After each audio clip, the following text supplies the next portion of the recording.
오늘 하나님께서 우리에게 주신 말씀은 이사야 49장 8절부터 13절까지의 말씀입니다. 제가 받들어 읽겠습니다. 여호와께서 이같이 이르시되 은혜의 때에 내가 네게 응답하였고 구원의 날에 내가 너를 도왔도다. 내가 장차 너를 보호하여 너를 백성의 언약으로 삼으며 나라를 일으켜 그들에게 그 황무하였던 땅을 기업으로 상속하게 하리라. 내가 잡혀있는 자에게 이르기를 나오라 하며 흑암에 있는 자에게 나타나라 하리라. 그들이 길에서 먹겠고 모든 헐벗은 산에도 그들의 풀밭이 있을 것인즉 그들이 줄이거나 목마르지 아니할 것이며 더위와 볕이 그들을 상하지 아니하리니 이는 그들을 긍휼히 여기는 이가 그들을 이끌되 샘물 근원으로 인도할 것임이라.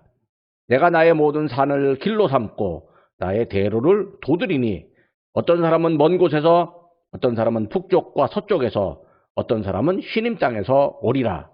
하늘이여 노래하라. 땅이여 기뻐하라. 산들이여 즐거이 노래하라. 여호와께서 그의 백성을 위로하셨은즉 그의 고난당한 자를 긍휼히 여기실 것입니다. 아멘. 은혜의 때의 하나님은 이라고 하는 제목으로 오늘 함께 은혜를 나누겠습니다. 성공하는 사람들은 시간 관리를 잘 한다고 합니다. 하루에 시간표를 잘 짜고 그 일정대로 일하면서 아주 빈틈없이 살아가는 사람이 있습니다. 제가 그 보험회사의 교육 담당자를 한번 본 적이 있는데 이 교육 담당자가 자기 수첩에 뭘 이렇게 기록하는 걸 봤는데 그 수첩이요. 아주 그 30분 단위로 스케줄이 꽉 차 있고 그 스케줄대로 살아가는 걸 본 적이 있습니다. 제가 그때 봤을 때 사람이 아닌 것 같습니다. 어떻게 그 24시간은 30분 단위로 스케줄을 쫙 짜갖고 그렇게 살아가는지, 그것도 하루 이틀도 아니고 1년 365일을 계속 그렇게 사는 걸 보고 사람이 아닌 것처럼 보였습니다. 근데 지금 제가 이렇게 보니까 이 사람이 보험회사에서 높은 자리로 올라가고 또 박사학위도 받고 그렇게 꾸준히 성장해 가는 걸 제가 본 적이 있었습니다. 너무 하루를 바쁘게 사는 것 같아 보입니다. 그런데도 거기에 자기 건강과 또 자기 개발과 또 인생의 계획을 다 담아서 스케줄을 짜고 그 목록대로 살아가는 사람을 봤습니다. 어떤 사람은 이 30분 단위의 이 빈틈없는 스케줄이 너무 힘들어갖고 아예 스케줄을 좀 여유 있게 잡지만 일정표를 여유 있게 잡지만 그래도 하루의 목표, 일주일의 목표, 또 한 달의 목표, 1년의 목표를 이렇게 초단기 목표서부터 중장기 목표까지 딱 짜서 그 목표를 우선순위대로 먼저 행해서 목표를 이뤄가는 사람도 있었습니다. 사실 시간 관리한다는 게 이게 쉬운 일이 아닙니다. 제가 사람들을 많이 만나봤지만 세상에 가장 어려운 일이 뭐냐라고 하면 시간 관리하는 거랍니다. 제가 시간 관리가 잘 안 됩니다. 목사님은 시간 관리가 굉장히 잘 되는데 저는 시간 관리가 좀 잘 안 되는 사람이기도 합니다. 그래서 성공하려면 시간 관리를 잘해야 된다라고 하니까 어떤 사람들은 돈 주면서 시간 관리하는 방법을 배우기도 하고 돈 주면서 내 시간에 뭘 하라고 좀 먼저 체크해달라.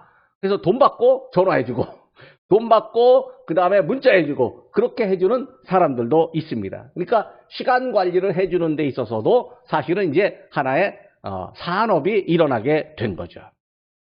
그런데 아무리 또 시간 관리를 잘한다고 할지라도 사람에게는 또 때가 있습니다.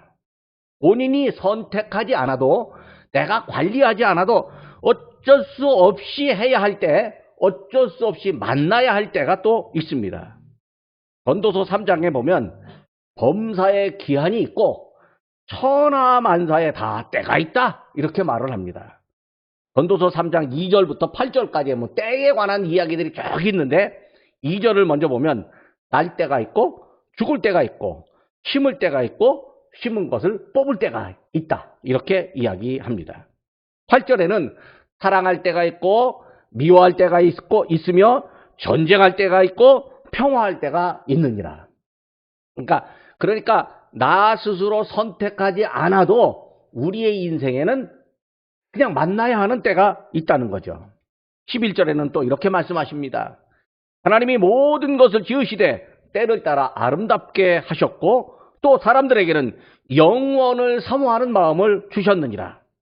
그러나 하나님이 하시는 일의 시종을 사람으로 측량할 수 없게 하셨도다. 하나님께서 때를 따라 우리를 지어주셨는데 그거보다 더 중요한 건 그 때를 따라 지음받은 사람이 하나님을 사모하도록 그렇게 만들어 놓으셨다는 거죠. 하나님의 때, 하나님의 시간을 사람이 측량할 수 없습니다. 오죽하면 하나님의 때는 시간은 하루가 1000년 같고 1000년이 하루 같다 이렇게 말할까요? 그러니까 하나님은 사람의 때와 시간을 주관해 주십니다. 그리고 때를 주관하는 하나님께서 우리에게 하나님을 사모하는 마음을 허락해 주시고 당신만을 믿고 바라보기를 원하십니다. 그렇지만 사람은 하나님의 때를 완벽하게 예측하지 못합니다. 그래서 하나님께서 우리 삶에서 일하시도록 우리가 사모하고 가끔은 내가 나를 내려놓고 하나님께서 일하십시오라고 기다리기도 해야 합니다. 지난주에도 우리는 예수님께서 미랄의 역할을 하시면서 당신이 이때에 왔다라고 하는 말을 기억합니다. 그러니까 예수님의 시간도 예수님의 때도 하나님의 계획 안에 있었던 것이죠. 그렇다면 오늘 우리의 시간도 하나님의 계획 안에 있습니다. 우리의 삶도 하나님의 계획 안에 있습니다. 하나님께서 우리에게 살아가는 시간을 허락해 주셨습니다.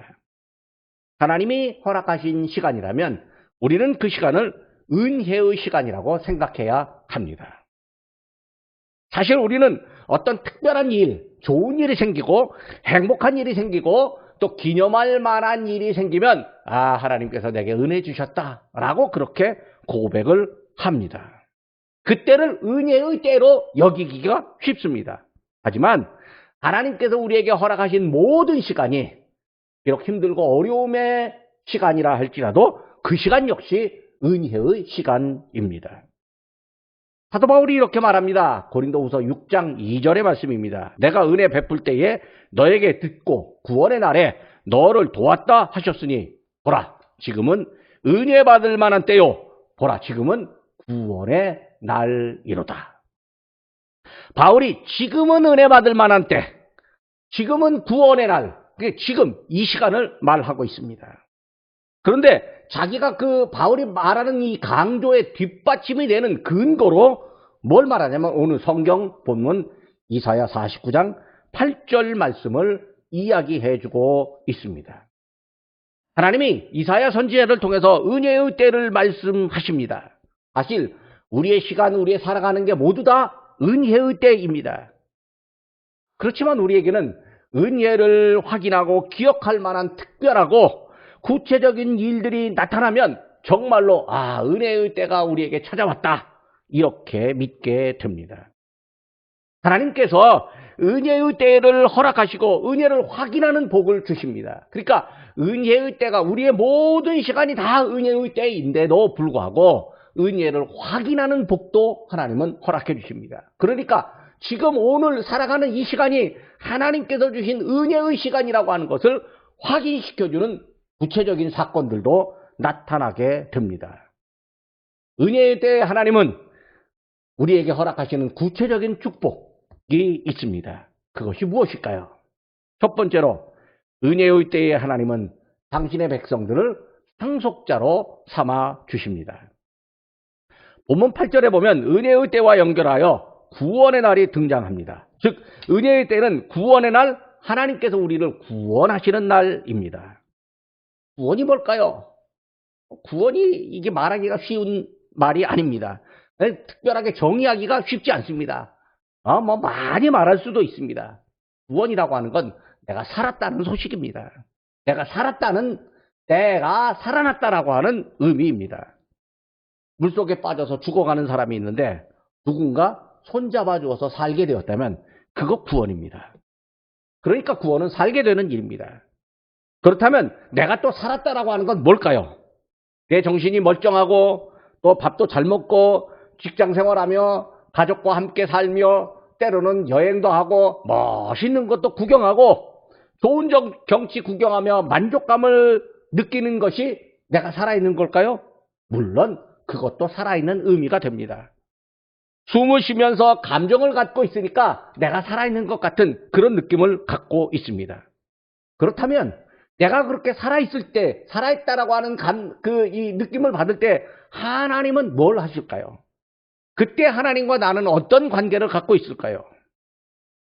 단순히 먹고 살며 희노애락의 감정을 느낀다고 해서 하나님이 보시기에 야 네가 살아있다 이렇게 말씀하시지는 않습니다. 하나님이 보시기에 네가 나에 대하여 살아있다 이렇게 말씀하시는 그것이 진정 살아있는 것이고 그것이 구원입니다. 우리가 세상에서 아무리 멋진 일을 한다고 할지라도 하나님을 향해서 나 너 모른다 라고 말씀하시면 그건 내가 죽었다는 겁니다. 하나님께 대하여 죽은 겁니다. 죄에 대하여는 살아있는 것이고 하나님께 대하여는 죽어있는 겁니다. 그러니까 하나님과 관련이 없는 사람인 거죠. 우리가 살아있다라고 하는 건 하나님과의 관계성 안에서 살아있는 겁니다. 그러니까 하나님과 관련이 있는 거죠. 하나님의 상속자, 하나님의 자녀가 되어 있는 것. 이게 살아있는 것이고 이게 곧 구원받은 것입니다. 사람도요. 잘 먹고 잘 살지만 엄청 외로운 사람들이 있습니다. 세상에서 가장 부자였던 사람이 어느 날 죽었는데 자살했다고 합니다. 왜냐하면 사람들을 못 믿어서 사람들이 자기를 와서 굽신굽신하는데 저 사람들이 전부 자기를 돈만 노리고 찾아온 사람이고 자기를 목숨을 노리는 사람이라고 생각해갖고 사람을 믿지 못하다 보니까 그냥 혼자 쓸쓸하게 외롭게 죽고 만 것이죠. 그러니까 사람과의 관계가 별로 없으면요 외롭습니다. 그리고 살아도 살아있는 의미를 잘 느끼지 못합니다. 좀 힘들고 어렵게 살아도 돈이 좀 없어도 사람들과 좋은 관계를 누리고 웃으면서 사람들을 칭찬하고 격려하고 또 다른 사람들로부터 야 멋진 사람이라고 그렇게 칭찬도 듣고 이 마음에 뿌듯함이 있고 그러면 살아있는 느낌을 갖습니다. 사람과의 관계성에서도 살아있는 느낌을 받는데 하물며 하나님과의 관계성에서는 우리 하나님께서 내가 너를 살렸다. 너는 살아있는 사람이다. 이렇게 말씀하셔야 내가 진짜 살아있는 사람, 구원받은 사람입니다. 본문 8절에 하나님께서 우리와의 관계성을 이렇게 말씀하십니다. 너를 언약의 백성으로 삼으며 그들에게 황무하였던 땅을 기업으로 상속하게 하리라. 하나님이 백성을 구원하셨다는 말은 하나님이 그들을 돌보고 또 사랑하고 보호해 주시겠다는 약속을 확실히 하셨다는 의미입니다. 그리고 하나님께서 당신이 원하시는 일에 상속자로 삼아 주셨습니다. 그러니까 하나님이 그 백성들과 관계성을 맺으시는데 그 백성들에게 언약, 약속을 해주시고 비록 황무지가 된 땅이라 할지라도 그 땅을 너에게 주리라. 너는 나의 상속자다. 이렇게 말씀해 주셨습니다. 사람들의 조상이 살면서 비록 황폐된 땅이 있다 할지라도 하나님께서 자손들에게 다시 기름진 땅으로 만들도록 기회를 허락해 주신 겁니다. 그러니까 내가 구원받고 내가 살아있고 이건 은혜의 때를 만난 것이고 이 은혜의 때에 하나님은 우리에게 황폐됐던 땅이라 할지라도 어려운 곳이라 할지라도 그것을 다시 기름지게 만들 수 있는 기회를 허락해 주시는 거죠. 하나님께서 당신의 백성과 언약하시고 또 상속자로 세우시는 그때가 바로 은혜의 때이고 구원의 날입니다. 하나님은요 약속하신 바를 반드시 지킵니다. 사람들은 약속한 거 못 지킵니다. 정치가들도요 약속한 거 못 지킵니다. 선거에 나오면서 공약을 하는데 그 공약이 그 공적인 약속이라 해서 공약인데 빌공짜 공약이라고 말하기도 합니다. 빈 약속, 헛 약속이라고 그렇게 사람들이 다 이렇게 큰 약속을 해도 그거 못 지키는 거야. 다 그렇게 믿고 있습니다. 사람도요 약속을 못 지키면 실없는 사람이요 신용 없는 사람이라고 생각을 합니다. 그런데 약속을 잘 지키면 신용 있는 사람이라고 생각해서 지속적으로 기회를 얻게 됩니다. 우리 하나님은요 단 한 번이라도 약속을 어기지 않습니다. 우리 하나님은 뭐든지 언제든지 약속을 지키십니다. 하나님께서 약속을 지키시는 하나님께서 우리들에게 어떤 일을 맡기신다면 우리는요, 세상에서 얻을 수 없는 큰 축복을 받은 겁니다. 하나님은 우주의 창조자이시며 모든 것의 주인이십니다. 그 주인이 우리에게 뭘 주겠다. 내가 너에게 선물을 주겠다. 구원을 주겠다. 은혜를 주겠다라고 말씀하십니다. 내가 뭘 잘해서 받은 게 아니고 하나님이 나를 찾으실 때 그냥 응답했을 뿐입니다.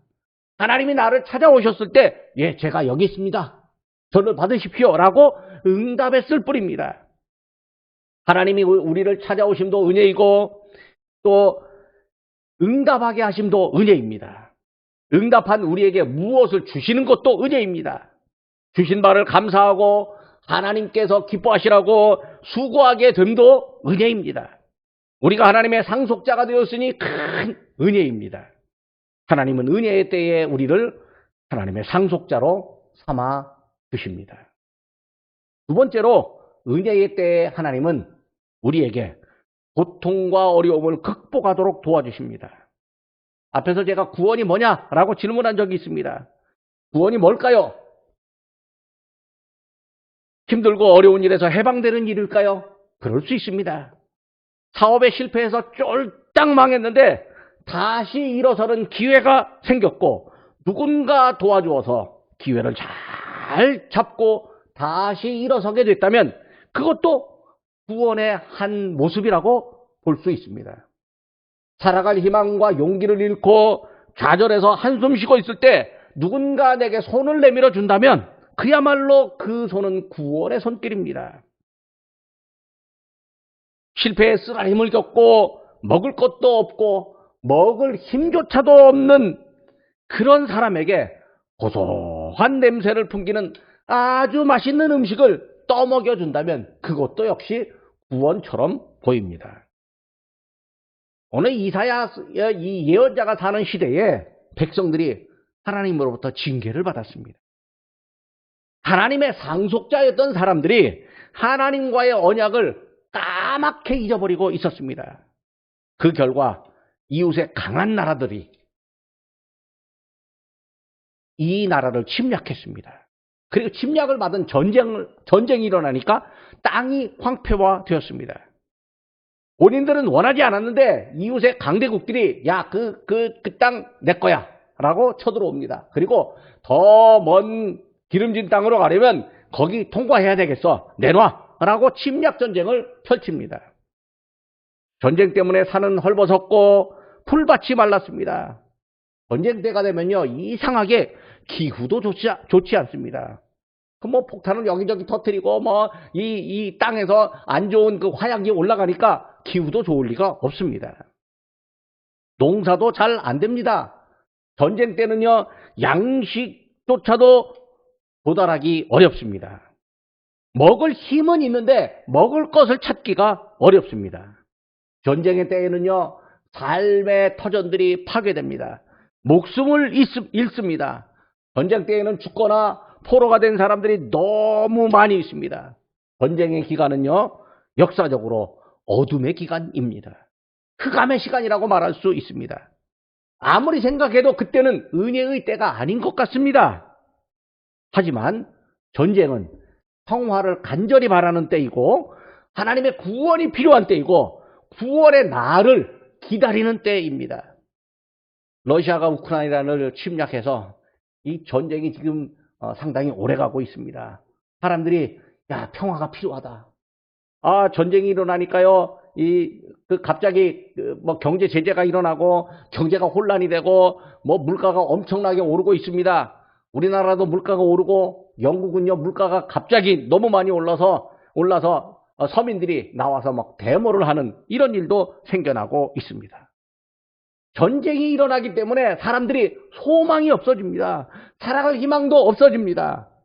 만약 전쟁의 때에 우리 하나님께서 어떤 소망을 말씀하시고 또 어려움과 고통을 극복할 수 있는 말씀을 주신다면 그 말씀으로 약속하신다면 약속의 말씀이야말로 구원의 말씀입니다. 본문 10절과 11절의 말씀입니다. 그들이 줄이거나 목마르지 아니할 것이며 더위와 볕이 그들을 상하지 아니하리니 이는 그들을 긍휼히 여기는 이가 그들을 이끌되 샘물 근원으로 인도할 것입니다. 내가 나의 모든 산을 길로 삼고 나의 대로를 도드리니.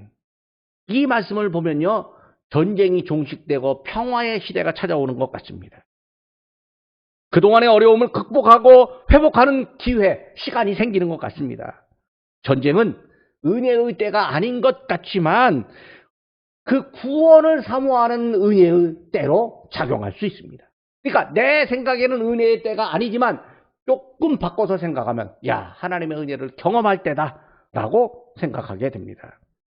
하나님을 사모하는 백성들에게 우리 하나님께서는 어려움에서 해방되는 구원을 약속해 주십니다.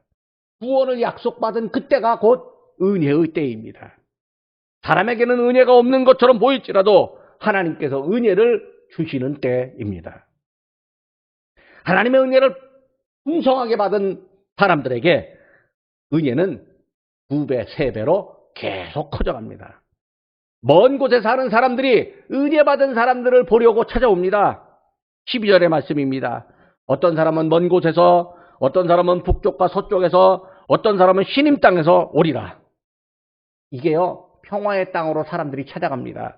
그리고 어려움을 극복한 이야기, 세상에서 다시 일어난 이야기, 재앙에서 다시 일어난 이야기, 언제나 사람들에게 감동과 교훈을 주는데 이 감동과 교훈을 듣고 나도 좀 힘을 얻고자, 나도 마음에 새로운 생각을 갖고자 이야기를 들으려고 찾아옵니다. 하나님이 주시는 은혜를 확인하려고 찾아옵니다. 우리 교회에도 대한민국에 지금 교회가 어려움이 많다라고 말을 합니다. 왜냐하면 믿음보다 다른 걸 찾는 사람들이 많이 있거든요. 또 그리고 세상에 이제 즐거운 일들이 많다 보니까 교회를 찾아오기보다는 세상으로 가는 사람도 많이 있습니다. 대한민국에도 어려움이 많이 있습니다. 고통과 한숨을 겪은 적이 있었습니다. 그런데 그때마다 하나님을 찾는 분들이 있었습니다. 그때마다 기도하는 분들이 있었습니다. 대한민국이 어려울 때 구국 기도하는 분이 있었습니다. 산꼭대기에 조그만 이 천막 하나 쳐놓고 거기서 대한민국을 위해서 무릎 꿇고 밤새도록 눈물을 흘려 기도했던 분들도 있습니다. 어떤 분들은 함께 모여서 기도한 분들도 있습니다. 하나님은 그때 은혜를 약속하셨고 우리는 은혜와 구원을 받았습니다.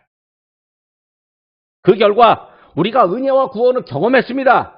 우리에게 임한 은혜와 구원을 확인하려고 사람들이 찾아옵니다. 은혜의 때에 하나님이 고통과 괴로움을 극복하도록 힘을 주셨으니 사람들이 그 은혜를 확인하려고 찾아오는 일이 있습니다. 지금 대한민국에 세계에서 많은 사람들이 찾아옵니다. 비록 코로나로 여행이 좀 어렵긴 하지만요. 과거에 우리가 유학 갈 때는 서구로 많이 유학 갔습니다. 유럽이나 미국으로 유학을 많이 갔습니다. 지금요, 대한민국에 유학생이 없으면 대학이 안 될 정도로 중국이나 동남아시아나 아프리카에서 수없이 많은 친구들이 대한민국에 유학을 옵니다. 대한민국의 이 경제, 또 대한민국의 어떤 시스템, 대한민국이 발전한 이 과정, 이거 배워서 자기네 나라도 좀 그렇게 한번 해보겠다고, 자기네 나라도 그렇게 발전시켜보겠다고. 물론 개인의 성공과 개인의 명예를 위한 공부일 수도 있지만 어떤 사람은 돌아가서 자기 나라를 위해서 살겠다는 그런 친구들도 있습니다. 이게 바로 뭐냐면 어려움의 때에 은혜 받은 사람들이 필요하고 또 그 은혜를 확인하려고 은혜의 장소로 사람들이 찾아가는 겁니다. 교회는 은혜의 장소가 되어야 합니다. 교회는 하나님께서 은혜 주신 사람들의 은혜의 간증이 넘치는 곳이어야 되고 그 은혜 받으려고 하는 사람들이 은혜의 간증을 듣고 하나님의 말씀을 듣고 하나님의 은혜를 확인하는 장소가 되어야 합니다. 세 번째로 은혜의 때에 하나님은 당신을 향한 찬양이 있게 하십니다. 오늘 본문을 보면요, 어떤 구조가 보입니다. 먼저는 하나님께서 언약하시고 상속자로 삼으신 은혜가 있습니다. 그 다음에는 언약을 어기고 하나님의 상속자임을 망각한 채로 살아가다가 필연적으로 하나님으로부터 혼나서 고통받는 사람들이 있습니다. 그런데 그 고통받는 사람들 그 안에 하나님께서 은혜가 필요하다라고 하는 은혜의 필요성을 알려주십니다. 그리고 마지막으로는 고통받는 백성들에게 하나님께서 주신 은혜, 삶이 정상적으로 회복되고 건강하고 정상적으로 살아가는 은혜, 회복의 이야기가 있는 그 은혜가 오늘 본문 안에 있습니다. 사람들이 정상적으로 살면서 사람들에게 들려주는 그런 은혜가 있습니다. 이런 은혜를 경험하고 난 다음에 어떤 일이 생겨날까요? 야, 과연 하나님께서 우리에게 은혜 주셨구나. 그 은혜가 귀하고 위대하다라고 하는 찬양의 소리가 나오게 됩니다. 그러니까 하나님께서 우리에게 주시는 은혜는요, 찬양하게 하는 은혜입니다. 노래하게 하는 은혜입니다. 선지자는 사람들이 찬양하기에 앞서서 하늘과 땅과 산이 먼저 하나님을 찬송할 거다, 이렇게 말합니다. 그래서 아예 하늘과 땅과 산을 향해서 찬양하라, 이렇게 외칩니다. 13절의 말씀입니다. 하늘이여 노래하라, 땅이여 기뻐하라, 산들이여 즐거이 노래하라. 13절에 이렇게 말합니다. 하나님을 향한 찬양이 울려 퍼지는 그때가 곧 은혜의 때입니다. 하나님은 당신을 향한 찬양이 온 누리에 울려 퍼지기를 원하고 계십니다. 사람이 하나님을 찬양하는 것 같지만 사실은 이 사람과 함께 온 세상이 하나님을 찬송합니다. 본문에 하늘이 노래하고 땅이 기뻐하고 산들이 즐거워한다라고 하는 표현은요, 이 표현 안에 문학적으로 의인화라고 이렇게 말합니다. 그러니까 하늘과 땅과 산이 사람처럼 뭔가 활동을 한다는 거죠. 그러나 이 표현 안에는요, 신앙 고백이 들어있습니다. 믿음의 고백이 들어있습니다. 하나님께서 하늘과 땅과 산을 지으셨고 하늘과 땅과 산이 하나님을 찬양하는 믿음의 도구가 되어야 된다, 찬양의 도구가 되어야 된다라고 하는 믿음을 고백하고 있습니다. 하나님을 향한 믿음을 가진 사람, 그리고 하나님의 생각에 민감한 사람은요, 하늘과 땅과 산조차도 하나님을 찬양한다라고 하는 것을 듣고 싶어 합니다. 중세 영성가들 중에 힐데가르트라고 하는 사람이 있었습니다. 이 사람은 우주와 자연이 하나님의 사랑을 비춘다, 이렇게 생각을 했습니다. 미국의 청교도 조나단 에드워드는 자주 이런 말을 했는데, 자연 속에 하나님의 달콤한 영광이 있는데 나는 그 자연 속에 있는 하나님의 달콤한 영광을 체험했다, 그렇게 말합니다. 왜냐하면요, 하나님은 자연을 통해서도 세미한 음성을 우리에게 들려주시기 때문입니다. 우리는 산 위에 올라가서 멋진 경치를 보면서 야, 참 어떻게 이렇게 산이 아름답냐, 어떻게 이렇게 조화롭게 멋지게 이렇게 이 산과 들과 평야와 강과 바다가 이렇게 생성되었을까? 야, 놀랍다. 하나님을 안 믿는 사람들은 야 하고 감탄할 뿐입니다. 그러나 하나님을 믿는 사람들은 야, 하나님의 창조 솜씨가 너무너무 놀랍다. 어떻게 이렇게 하나님께서 이렇게 멋지게 만드셨을까? 그렇게 말합니다. 그러니까 하늘과 땅과 산이 하나님을 찬양하고 있다는 믿음이 우리 믿음의 사람들 안에 자리 잡고 있습니다.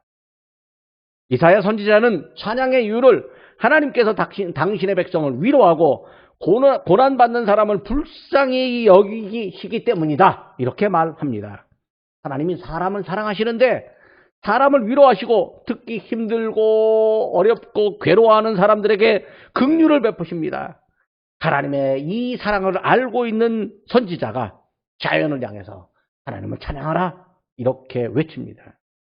사람을 향한 하나님의 위대한 사랑을 알면, 우리가 우리를 향한 하나님의 위대한 사랑과 은혜를 깨닫는다면 자연도 우주도 하나님을 찬양할 수밖에 없다는 것을 우리의 믿음으로 고백하고 있습니다. 이제 말씀을 정리합니다. 우리는 사순절을 지내고 있습니다. 사순절이 은혜의 때입니다. 언제나 은혜의 때이지만 사순절은 특별히 더 은혜를 기억할 때입니다. 사순절을 지나며 부활절을 2주 앞둔 지금이 은혜의 때입니다. 사순절에 우리가 예수님을 생각합니다. 예수님을 생각하는 때가 곧 은혜의 때입니다. 예수님의 고난은 우리가 고난을 이겨내는 힘이 됩니다. 예수님의 고난을 묵상하는 이 때가 곧 은혜의 때입니다. 예수님을 믿는 우리에게 하나님의 자녀가 되는 은혜가 임했으니 이때가 또 은혜의 때입니다. 믿음 생활을 하면서 어려움을 당할 수도 있습니다. 그렇지만 어려움을 당하는 그때가 곧 하나님께서 우리에게 약속하시는 그 약속을 받는 은혜의 때가 됩니다.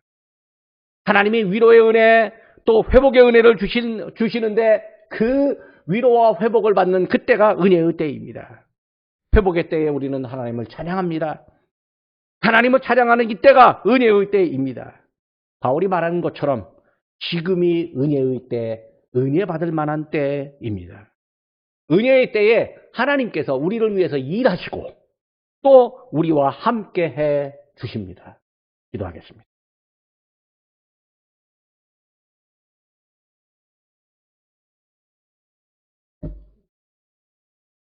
세상에서 위기를 만날 때 권능으로 도와주신 하나님 아버지, 독생자를 주시고 생명의 말씀으로 함께 하심을 감사드립니다.